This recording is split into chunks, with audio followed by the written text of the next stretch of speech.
Testing, testing. Hello, everyone. I get to go at the end of the day, but hopefully there's still energy and life. Woo, good, good. So I'm excited because not only what I'm going to speak on and being able to sort of share that story, but because I get to be in this room with fellow product marketers. And I was telling the people at my table, I was just like, how often do you get to be in a room with other product marketers, not just marketers, but product marketers, and then there's empathy, and they understand the struggle and what we're trying to do and build. And so it's been a fantastic day, and hopefully what I go through here is helpful. And the biggest thing for me whenever I'm speaking is really it being interactive. And so if you feel like there's a point in time where you do want to say something, etc., feel free. But of course, as we know, that there's questions at the end. So a little bit about me, Kimberly West, and Jason gave a few things. Director of Product Marketing at Unifor. Simplest way to describe that is that we apply AI and automation to improve the customer service experience. April kind of spoke to a company that does this.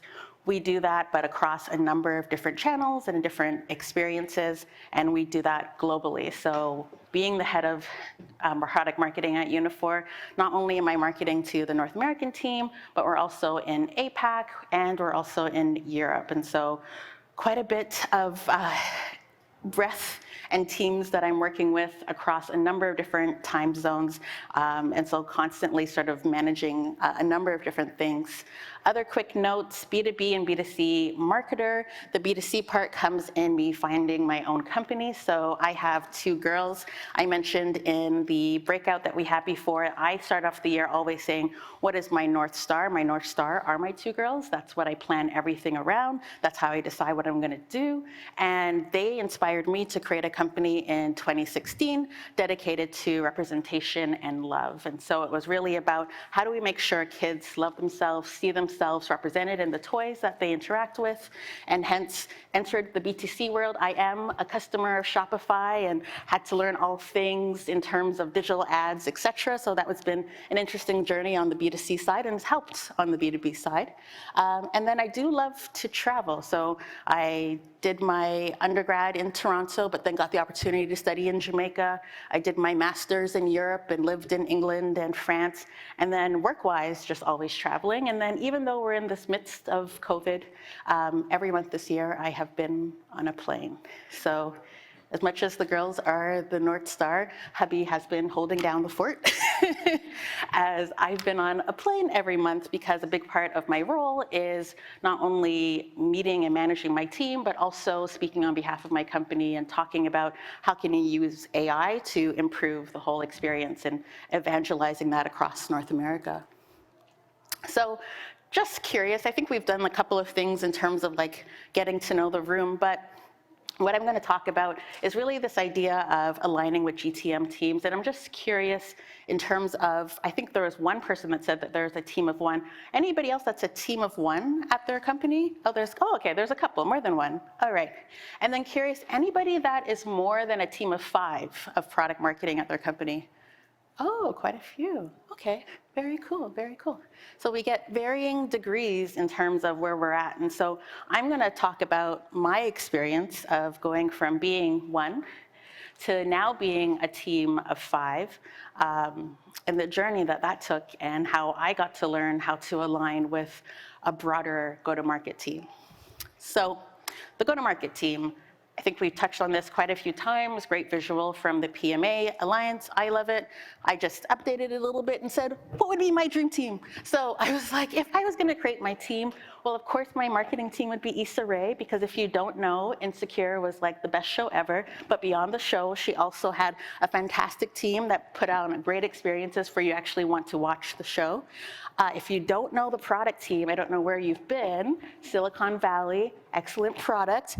If you don't know the sales team, you are going to win. So if your team right now is sort of struggling, they don't know how to close deals, this is your killer sales team. And then, of course, do we know his catchphrase over here? Customer success. Everything is awesome. This is how you know I have kids. But of course, you need someone that has that feeling of everything is awesome on customer success, because it is not an easy job to do and your customers aren't always that happy. So that's the dream team. And there's his catchphrase. So telling you the story then. So where did I start? So at Unifor, I started March 2021 at this company, and we had about 300 people in the company. But in terms of our go-to-market team, it was me. On the product marketing team, the product team was fairly small, customer success fairly small, sales, the marketing team. What I think is interesting, what I love about this visual, is that we've distinctly pulled product marketing out of marketing, because we have an understanding that product marketing is doing something really interesting that's not just marketing. And in some instances, some of us might report into the product team. It's also not just product. And so there was questions before in terms of like who handles go-to-market. I think it's really important that product marketing is really leading that charge. We are that connective tissue across a number of the different groups. So I started in March 2021, a team of one on the product marketing team, reporting into a VP of product marketing, growth, and field, which is a very weird title. There's not too many people that are managing both product marketing, growth, and field. And so, of course, he brought me in and was like, I need someone to do this product marketing thing, because we care more about this other stuff and we don't even know what this thing is, because they never had product marketing before, which was kind of crazy. This is a company that started in 2008. I'm joining in 2021, and product marketing was sort of this weird kind of thing where sales engineering did some stuff, product team did some stuff, but there was no real structure. The idea from the company standpoint was that we needed a really good brand story, really good digital campaign, and then sales would kind of do the rest. So what does product marketing do? Luckily, I don't know exactly the backstory, but someone convinced them product marketing is important. We know that there's that struggle sometimes at companies, but we got there. So then we move forward. There we go. And in October, the world was very different, because only 6 months later, in October, the company went through a major acquisition, and I also got to hire a team. So I got to hire quite a few people. The hiring process, that's a whole other story. I'm not going to talk about it right now. It's not easy. If you want to have questions or anything on that, feel free to reach out to me. I'm available on LinkedIn. But that was the struggle. So in a very short time, I went from a team of one to a team of four. But the important piece that I think sometimes we miss is that besides our own struggle and our own team and what we're going through, there is change happening all around us. And so the product team exploded, the sales team exploded, the customer success team exploded. And this isn't just in one geo, this is across geos. So this means that I have a product marketing team that's across geos, different time zones. I'm now supporting sales teams in different geos, and I'm trying to figure out, how do I align go-to-market? I have so many different product marketers, and I think someone put up a slide in terms of the ratio. We can see here, I had 10 people on the product team, 4 product marketers. Our ratio isn't that great, right? Like the one-to-one, just not possible. And so it was like, how am I supposed to manage in this new company that's growing exponentially and still try to build and bring things to market? And we didn't have a structure on how we actually bring products to market. And so in November 2021, I was feeling this way.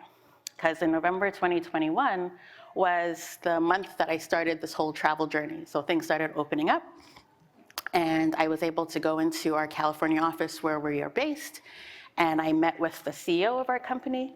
And the CEO of our company was just like, yeah, I see some stuff happening on the website, and I see you're doing a lot of different things, but I feel like product marketing is MIA. So the alternate, AKA, felt like product marketing was sinking. So we've heard that term, sink or swim. I was sinking. I thought I was doing the things. I hired a team. I was trying to be on top of working with all these different teams, and got confronted with this idea that I actually was not doing all the things. And so the problem with this analogy of sink or swim when we think about entering different companies is that sink or swim is based off of your own perception. It's based off of you seeing and thinking, how do I feel? And so you're all using your own internal litmus test of like, okay, when you're swimming, you're like, oh, I feel like I'm doing well. When you're sinking, you can kind of feel that as well. But when it comes to corporate life, there's a lot of times that you're sinking, but you may not actually be aware of it. Even though you're doing all the things, you're like, of course I'm swimming. Look at me. I'm working so hard. I'm working around the clock. I'm responding to emails. I'm getting this work done. And so for me, I don't think it's sink or swim. I think it's actually life or death. But not the morbid life or death. Again, I have kids. So I think it's the life or death of the video game. And what I like about the analogy of this life or death is that, of course, the video game, you get multiple lives. But more importantly, it gives you an indicator on the top for you to get a sense of, am I actually performing well or not? And that indicator is external to you. It's actually forcing you to then look outside yourself and say, you know what are the indicators that I'm using to make sure that I'm actually doing what I need to do, that I'm working with the teams that I need to work with, and that we are actually going to be driving growth. And so potentially this hopefully is like the image that will be left with you is this idea of, as we go through this, the biggest thing that you need to do is make sure that you're always focused on the people that are making up your go-to-market team, and understanding what are the needs within your organization. And that's going to be unique to what's happening at your company. I can't tell you exactly what you need to do at your company. The biggest part is the relationship you're going to be building. And so if we think about this go-to-market process, and it could feel complicated. We've had sort of different variations of like go-to-market and what does that look like. So let's talk about going to market. And so this is sort of what we think about when we think about going to market. You have to do some sort of messaging, some sort of content creation, you have to enable the sales team, and then there's some sort of campaign.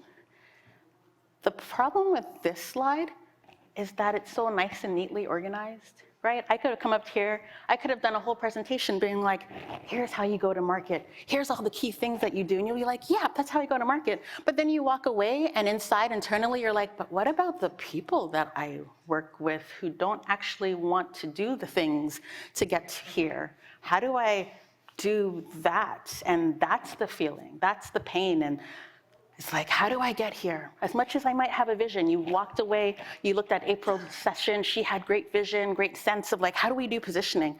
Well, here's the thing. You could come up with amazing positioning, and maybe you did it within your marketing team. You then have the great work of getting sales to have to buy into it, product to have to buy into it, to a certain extent, customer success, leadership has to buy into it. There's a lot that needs to happen for this beautiful thing to actually become real life, and for you to be on stage and be like, yeah, last year we did an excellent go-to-market and we were able to increase revenue by 20% and we did blah, blah, blah. All of that happens with actually talking to people and working with them. So if we think about the GTM strategy and like key things that you need in order to even build out a GTM strategy, I talk about what do you need to know. And the key things that you need to know is you need to know your market, you need to know your customers, and you need to know your competitors. But you individually don't know all of those things. There was a question before on when you're hiring someone, does that person need to have industry expertise? I would always say, not necessarily, mainly because hopefully among friends here, we all realize as product marketers, one of our biggest assets is research. One of the biggest things that we do is that we're curious. So it's not a matter of, do I need to hire someone that knows this particular thing? I need to hire someone that is hungry to know and understands that that knowledge is gonna be beyond themselves. They're gonna actually talk to people. So those people that I hired on my team, one of the biggest things I always ask them is, how do you actually go about figuring out the industry? And not even our industry. If that person has experience in the industry I'm hiring for, I'm like, you know what if I hired you to, position an e-commerce store? How would you do that? And I'm really looking for a thought process on how do they approach the no? And if they use the word I over and over again, you're like, do we actually know how to go to market because we have to work with other people? And so if we think about getting to know, like how do you actually get to know? Well, focus. Because I can tell you right now, those are some big things that you're gonna be biting off if you're trying to understand your market. The market's really big. And the people you're speaking to, especially sales, wants you to go after everybody. So you're gonna need to be able to have some really clear focus to let them know what are we actually going after. You have to over-communicate. It was mentioned before, repeat 7, 8 times. A lot of times it's 20 times. I've repeated myself more than I can count when it comes to where do you access our content. We have a centralized location for content. Every single session that I'm on with sales, I say the same thing over and over again, like a broken record, on purpose, mainly because I know that they're going to forget. But even beyond that, I'm also conscious that there's new people that have joined, they're also busy, so it's like over-communicate. Even when you feel like, I've told everybody everything, of course they know that the deadline is this day. They don't necessarily know, and you're gonna have someone come along and be like, oh, wait a minute, but the website needs to have this, and that's gonna have to go through legal, and that's gonna take 5 days. You have to over-communicate and make sure that everybody is on the team. And that's an important piece, because it's gonna help it focus. And then the last one is build trust. And build trust is the foundation to being able to do everything. That's going to be you building a relationship. So the focus piece. The focus piece, you have to be comfortable with saying no. And that's going to be hard. I told you, I started in March 2021, and I was given a lot of stuff. I was not only the director of product marketing and what you might think that might mean in terms of product marketing, I was also responsible for partner marketing and industry marketing and sales enablement, and then all the other stuff, competitive intelligence. And not only the idea of delivering on all these different things, but setting up process and structure, figuring out what was being done before, understanding what was actually happening, where we were being successful in positioning products, what products were actually being delivered. And then beyond all of this like regular product marketing stuff, I had people from the field marketing team that were like, oh, you're that person that kind of can do like story stuff, right? Can you write all the abstracts for the webinars and events that we're doing? I was like, what? And then I had sales come to me and be like, oh, wait a minute, can you help me make my slides to look pretty? Like, I'm going out, can you do that piece? And then I had customer success coming to me and being like, all right, so when are you gonna put on events for our customers? This was all within like 30 days of being at this company. And fun note at this company, at this point, I mentioned I reported to a VP that was responsible for product marketing, demand generation, and field. We didn't have a demand generation team. We had just gone through very interesting transition.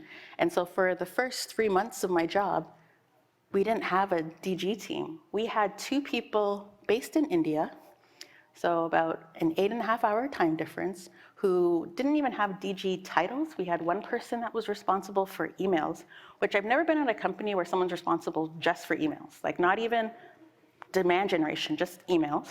And then another person that was responsible for web, but his responsibility was more, let's throw as many keywords as we can on the website, not taking into account visual appeal or story or any sort of informational purpose. It was like, well, this is how we're gonna get traffic. This is the keyword, let's throw it on. So if you don't know how to say no, we've put hands up, people said that they're the only person that's at their company. I can imagine right now, you're being told or asked to do a lot of different things. If you don't actually step back and you have to force yourself, it's similar to the idea of if you don't take a vacation, that vacation's not gonna come.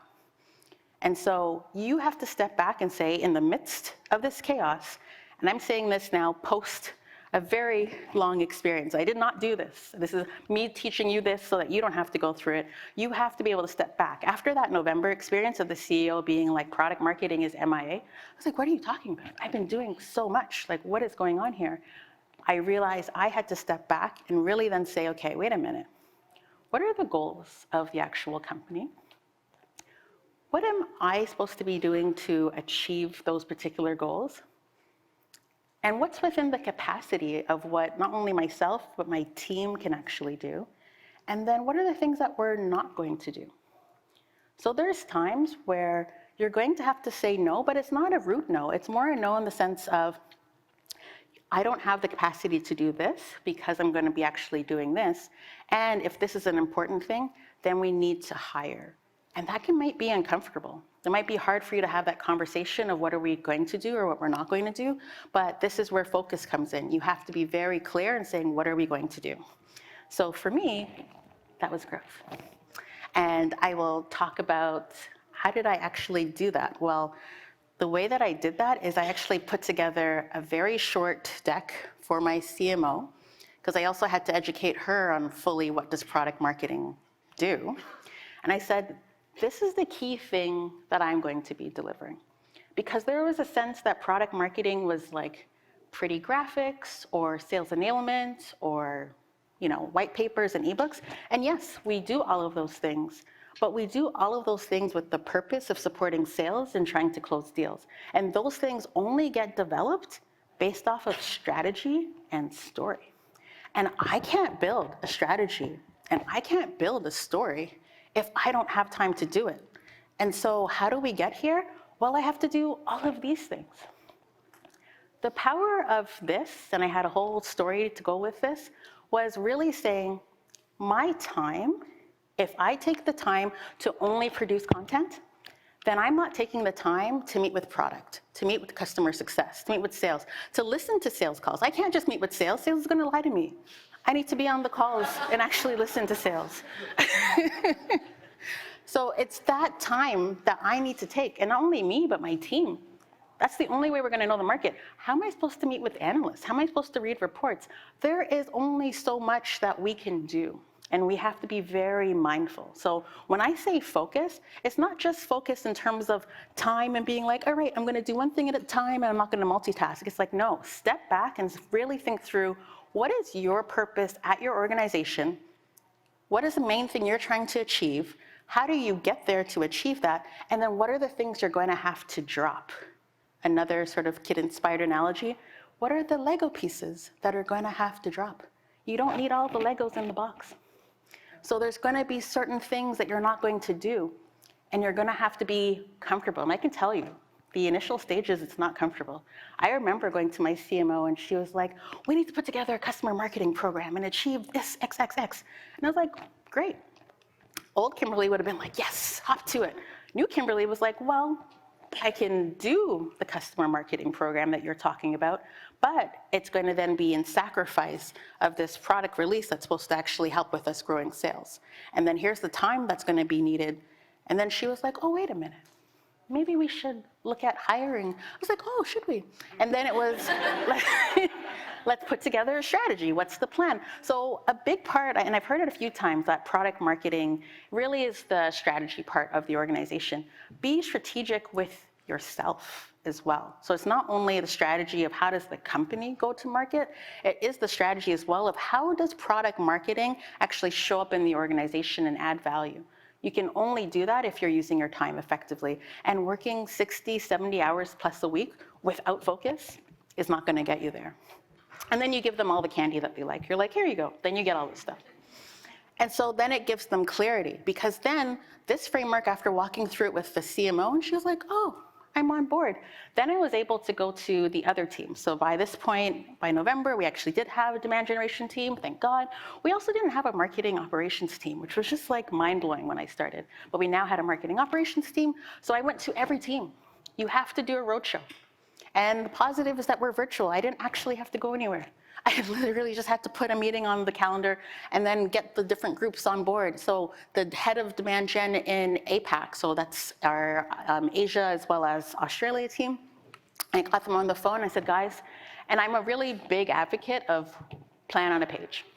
Just a single thing. Don't give them a whole deck. Give them one slide.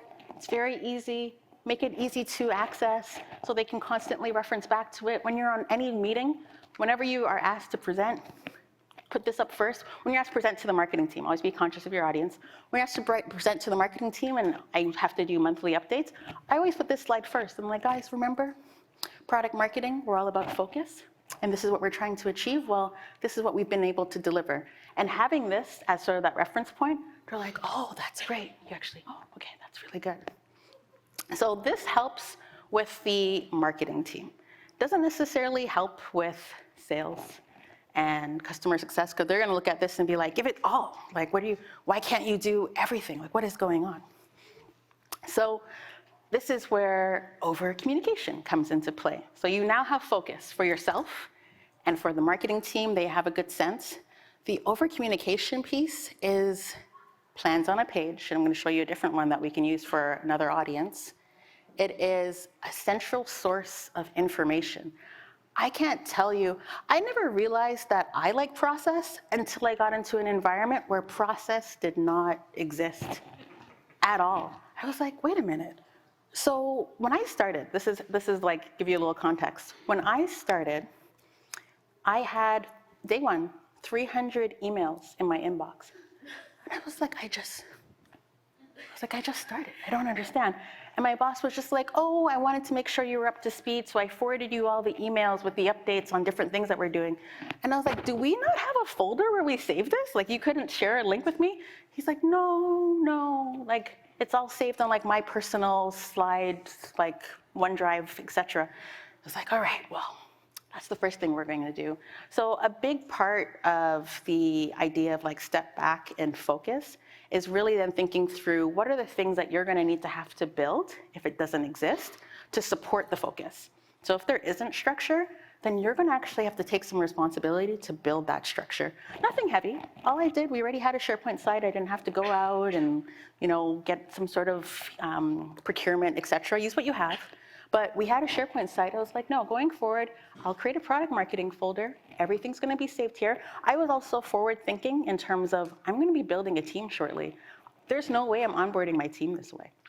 I need to have a central place where everybody from the product marketing team that starts has a very clear sense of the products that we sell, our positioning, where to go for our customers, et cetera. And then I looked outside of product marketing and I was like, wait a minute, where does marketing go for this? Where does sales go for this? Where does the product team go for this? So a central source. So the OneDrive was good for our marketing team. We had a SharePoint site. I cleaned that up. And then the biggest thing was making sure that that's the place that we constantly went back to update. And I communicated that to the broader team. And then repeat, and repeat again. So, plan on a page.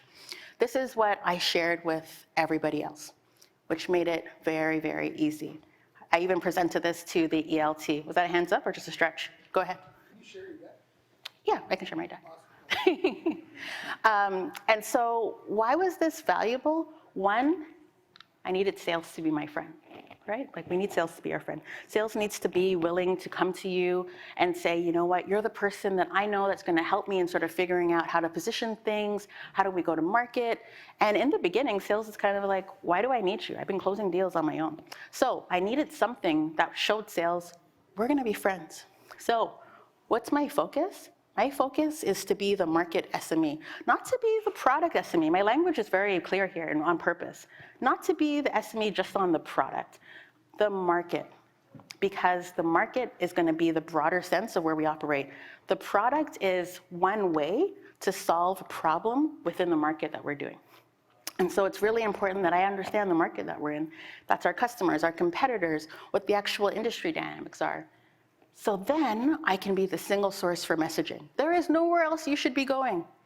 This was very important because one of the dynamics I had to shift was sales was going to sales engineering for messaging because we never had product marketing before. So it was the education piece. And then to be your GTM advisor. Not to be drill sergeant, but advisor. I'm here. And it's really important. I feel like I've been in a couple of rooms where when we say go to market, we're only thinking about product releases. It's really important that we don't think those are two and one and the same. Go to market is happening continually, right? Because your product gets updated features, but sales still needs to sell a product, right? They're not selling a feature. And you then need to make sure that as much as new features are coming on and you have a really good structured release process, that they have a very clear sense of how to position the product, multiple products, the platform, position it as a solution. So that's where you are their advisor because you're saying, here's how I'm going to support you. And then the goal, our goal, this was an important one because I've been in so many marketing rooms and it's usually the growth marketing team that's like, marketing can't be in the green if sales is in the red. But then the marketing team only measures MQLs. And you're like, what are you doing? Like sales takes it after the MQL and does so much work. And the only thing that you cared about was, well, we got a lead, plop it over to the other side, let's keep going. So I had to be very clear. I was just like, no, product marketing cares about you throughout the entire process. we are going to help you get to close. And there's a number of things that we're going to do here. So very clear, then the key focus areas in terms of what do we do, because we don't just do pretty content, right? We're not just here to make pictures and have pretty slides. So in this case, mine's different because not all product marketing teams do all of these different things, but I had to make sure that they were aware that we do customer marketing, we do sales enablement, we actually do content marketing, which is crazy. We don't have a separate content marketing team. The content marketing team is the product marketing team at my organization, but this is where, again, focus is important, because what did I do? We didn't necessarily have budget to hire a content marketing team. I outsource. I don't have time. So I then made sure that I got the budget to get the ebooks, white papers, infographics, et cetera, that we need from the right agency that already knows our space. So again, work with what you have to get what you need to get done. And then positioning, strategy, and research. And then how we win, just very clear in terms of how we're going to be operating to make it very clear. So not only does this win over the sales team, but for the product team, it gives them a better sense of a bigger picture. It wasn't in this room, it was in a separate room where I mentioned that I had a product manager that came to me in August and was so excited. They were just like, oh, we now delivered this next gen feature. We're ready for the great release and da da da da. And you're like, I'm excited for you. Because product gets really excited when they actually deliver features on time, because a lot of times they're delayed. So you have to cheer them on. This is the relationship building piece. You're like, I'm excited for you. Now let's actually step into the world of what we're actually trying to do here. And for sales, this particular feature that you've delivered is a catch-up feature. It's not an innovation feature. It's a catch-up feature. We're still going to manage it, and let me show you the buckets we're going to manage it in. Makes it very easy. I'm like, you know what we're going to do? We're going to put it in the sales enablement and content marketing bucket. We're not necessarily going to be doing campaigns and external pieces, but we're going to make sure that we do talk about it.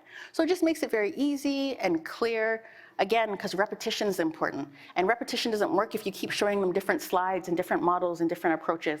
Whatever approach you take, there are so many that were presented today, it's consistency. So there's a lot of different ways to do this. It's the consistency in how you talk to the people that you're speaking with.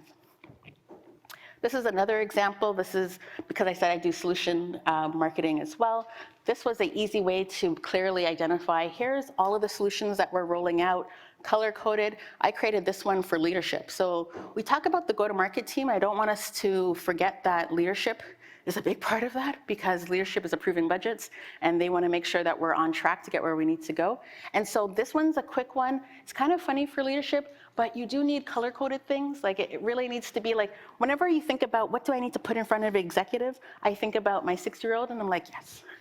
Because you need very clear visuals, barely any talking. They can kind of flick through it.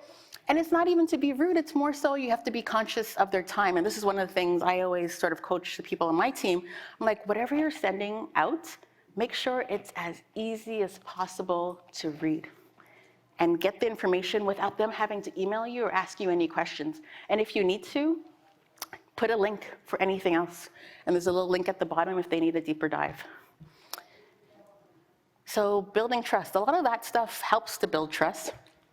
But some other pieces in terms of building trust is all that work that you're doing and the connection points that you're making, you have to be able to share insights. Remember I said one of our goals is to be the SME, to be the advisor. Well, you can't just come and quote Gartner all the time or just post on, look, our competitor's doing this, we have to do this. You have to be a curator of that information and then add insight as to why it's going to be valuable for that particular, whatever you're dealing with.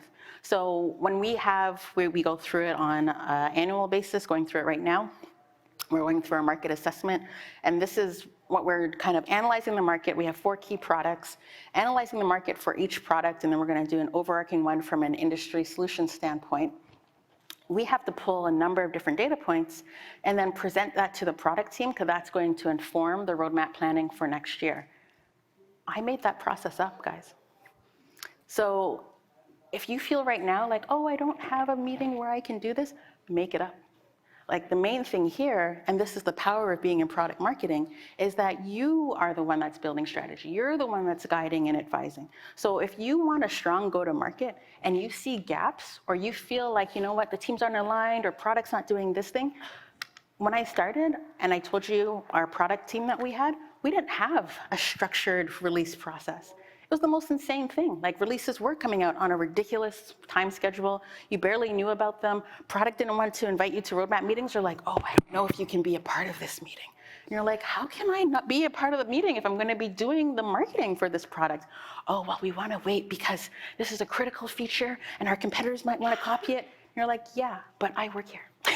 So, so it's that piece of really thinking through, how do I make sure that I provide insights? And again, insights don't only have to be insights from a go-to-market standpoint of like, here's how we position things. It could be from a structural, operational standpoint of, here's how it's worked at other organizations, and here's the impact that they've actually seen. So insights you've pulled from the training today on how we should change things, and let's test it out, let's try.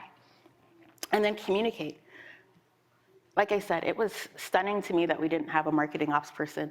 And again, I was like, it actually forced me to stop, because I've been in tech now for about 6 years. I was in commercial real estate before on the research analytics side.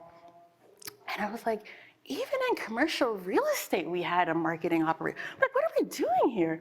So it's really important to have data.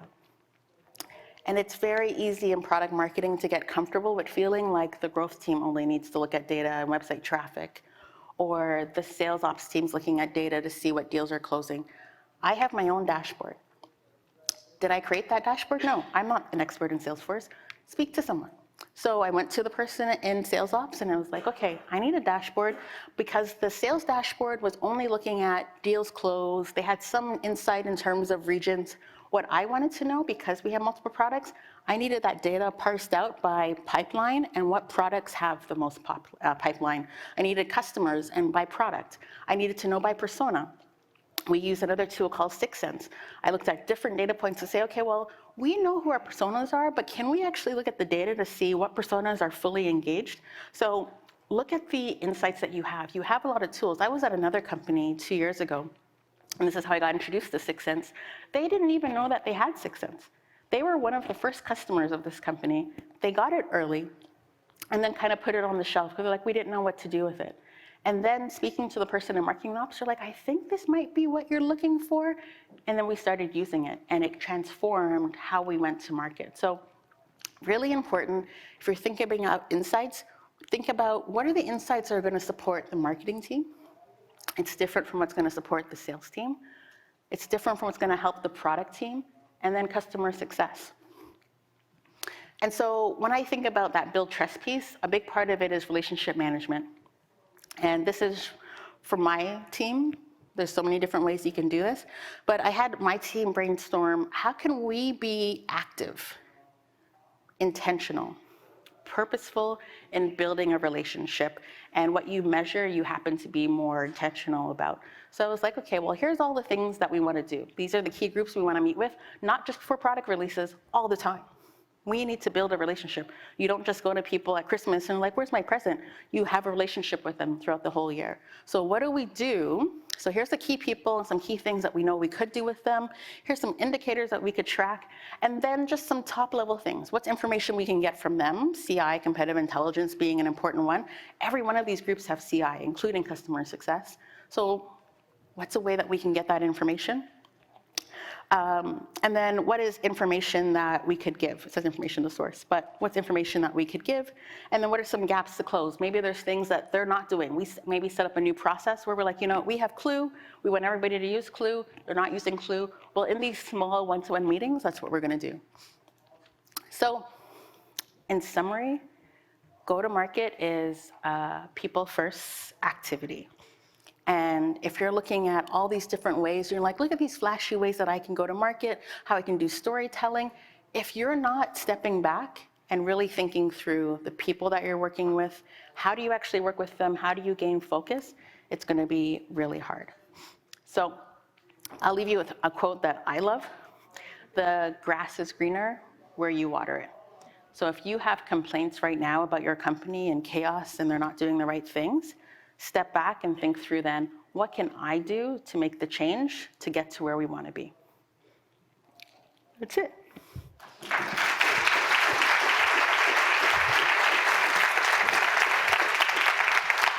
Thank you, Kimberly. So we have, I think we have enough time where we can take one question, and then we're going to move on to the next session. But anyone in the audience who has a question that they want to ask Kimberly, we got one there in the back. Yeah, you mentioned that you want to focus. What specifically did you say no to? Oh, there's a whole list, but but some examples were, so the field marketing team wanting us to do abstracts or do different like agenda items. We said no to like all of that type of stuff. When it came to the solution side of thing, they were looking for, and so we do solution marketing as well. So how do we package up for each industry our products and how do we deliver on that?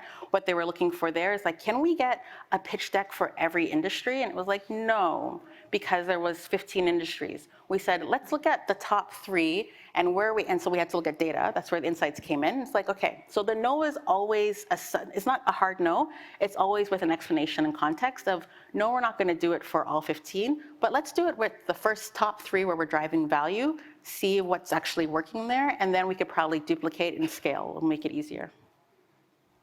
Love it. Thanks so much, Kimberly. Everyone, let's hear it for Kimberly.